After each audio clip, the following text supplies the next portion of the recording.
Hello, Year 2. This is Mr. Pona, and we'll be going through the English worksheets for this week together. This week, we are reading a traditional tale called The Golden Slipper. It is a tale from Iraq, and it is retold by Sarah Snashall. Once upon a time, in Iraq lived a girl called Maha. When she was young, her mother died, and her father, a kind fisherman, took a new wife, a stepmother for Maha. Her name was Hatun, and she was jealous of Maha.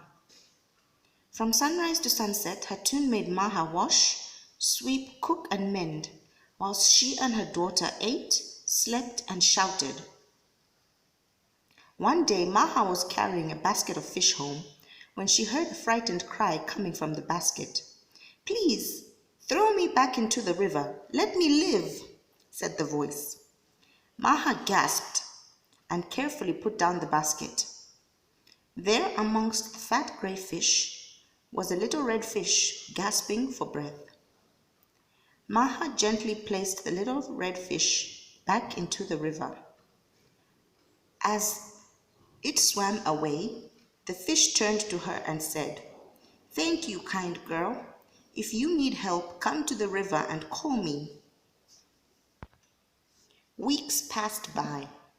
Maha often crept to the river bank and told the little red fish her sorrows. The little red fish's wisdom and friendship gave her strength. One day she said, "Oh, little red fish, all the ladies in the town have gone to the merchant's daughter's henna party.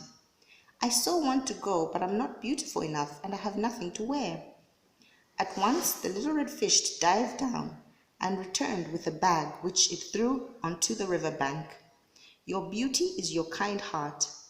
Here are the clothes to match it." In the bag, Maha found a green dress of the smoothest silk and a pair of golden slippers. She washed and changed and ran to the party. As Maha entered the henna party room, all the women turned to stare at such a beautiful woman. No one knew who she really was. "I'm sure I have seen her before," Hatun whispered to her daughter. Maha, feeling happy for once, watched the dancing, ate delicious dates and baklava, and listened to the chatter. When she saw her stepmother leaving, she quickly thanked the hostess and dashed to get home first. In her hurry, she tripped, and one of her golden slippers fell into the river. She got home just in time to change her clothes and muddy her face. All night the lost slipper bobbed along the river, then stopped near the royal palace. At daybreak, the prince's horse nibbled at it as he took a drink. When the prince took the delicate, tiny slipper in his hands, the beauty of it filled his heart. He rushed home and begged his mother to help him find its owner. From the richest mansion to the shabbiest shack, the queen searched throughout the town for the owner of the golden slipper. Finally, she arrived at Maha's house. Hatun forced Maha to hide behind the kitchen door as she tried to squeeze her daughter's foot into the tiny golden slipper.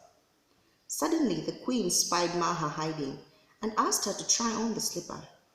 It fitted perfectly, and Maha showed everyone the other golden slipper. "Will you be my son's bride?" the queen asked Maha.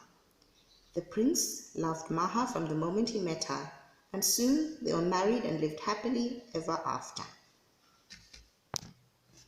Now that we have read our story, we can answer some questions.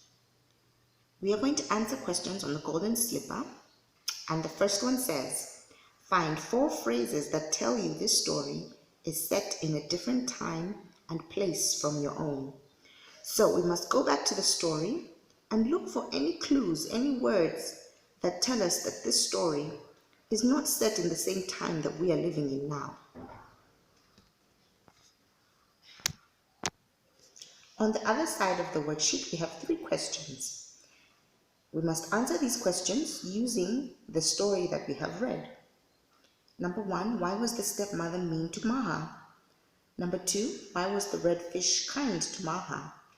And number 3, what did the fish mean when it said that Maha's beauty was her kind heart? So, from the story that we have read, We will answer these questions.